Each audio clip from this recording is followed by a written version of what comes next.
Bonjour et bienvenue chez Rémi. Aujourd'hui, je vais vous faire un parmentier de bœuf aux copeaux de marron. Alors, vous allez voir que les copeaux de marron vont rajouter un peu de sucré dans ce parmentier. Ça va être assez original. Il vous faut pour ça de la viande hachée de bœuf, de l'oignon, de la tomate, des carottes, des copeaux de marron, de la chapelure et de la purée de pommes de terre. Voilà, on mettra tout ça au four, ça va gratiner et ça va être prêt. On y va. Alors pour le parmentier, vous allez voir, on commence toujours par les légumes. Donc on met un peu d'huile d'olive au fond de mon sautoir. Voilà, tout petit peu d'huile d'olive comme ça. On laisse chauffer l'huile d'olive, donc à peine 10 secondes. Et voilà, c'est bon. Après, on prend l'oignon qu'on met dans le sautoir. Voilà, alors l'oignon ciselé, donc coupé en morceaux. Pareil pour les carottes, hein. Les carottes elles sont coupées en brunoise, donc en petits dés comme ça. Voilà, on met l'oignon et la carotte, on mélange tout ça. Après, on prend la tomate. Alors la tomate, regardez, on la coupe en 4. Voilà. Une fois qu'elle est coupée en 4, j'ai récupéré que la chair, j'ai besoin que de ça. Voilà, donc je coupe la tomate en petits dés, donc que la chair de tomate. Voilà. Alors la pulpe, hein, vous ne l'achetez pas, hein, vous la mettez dans un bol mixeur et vous mixez ça avec un peu d'huile d'olive, un peu de basilic et vous en faites un gazpacho. C'est hyper bon. Soupe froide espagnole. Voilà, nous on avait besoin que de la chair de tomate. Donc cette chair, elle est coupée en ce qu'on appelle en brunoise. Je la mets directement avec la carotte et l'oignon. Je vais mettre un peu de sel. Voilà, juste un peu de sel comme ça. Voilà, du poivre.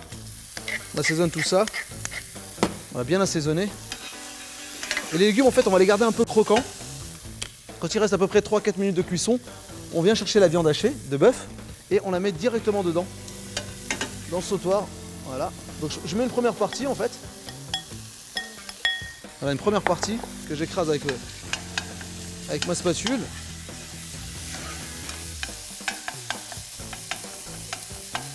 Bien écraser tout ça. Et je mets la deuxième partie.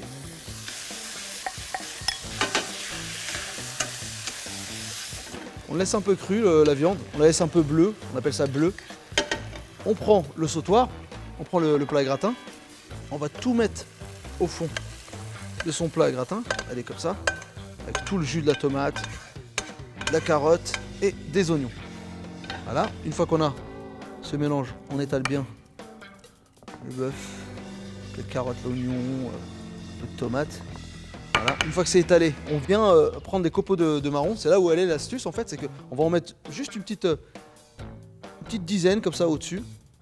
Et ce qui va être agréable, c'est quand on va tomber dessus, ça va avoir un petit côté un peu sucré avec la viande, la purée et tout, ça se mélange bien. Donc on a mis les copeaux de marron, maintenant on va mettre la purée. Alors la purée, j'en mets une première partie, voilà, un peu la moitié comme ça, que j'étale. Voilà. Et après la deuxième partie, voilà. Après on vient étaler la purée.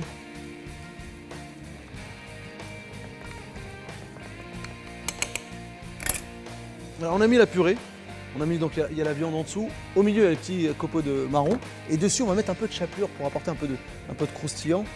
Voilà, et cette chapelure en fait c'est ce qui va nous donner plus ou moins le signal de la cuisson du parmentier. Une fois qu'elle est colorée cette chapelure, c'est à dire que le parmentier est cuit. Donc on a mis la chapelure dessus. Le four il est à peu près à 220 degrés. On laisse le parmentier, allez, 10 minutes à peine, juste le temps de colorer le dessus et c'est prêt. Le parmentier il doit être prêt, hop. Alors c'est un peu chaud, je le mets juste ici. Voilà, c'est un peu coloré au-dessus. Tout est cuit, la viande elle est cuite. Alors évidemment, soit on le présente directement sur les assiettes, soit on peut le poser directement comme ça sur la table. Alors en le laissant un peu refroidir avant pour ne pas se brûler. Et voilà, le parmentier de bœuf au copeaux de marron, c'est prêt. Chez Rémi, on est content et maintenant c'est à vous de jouer.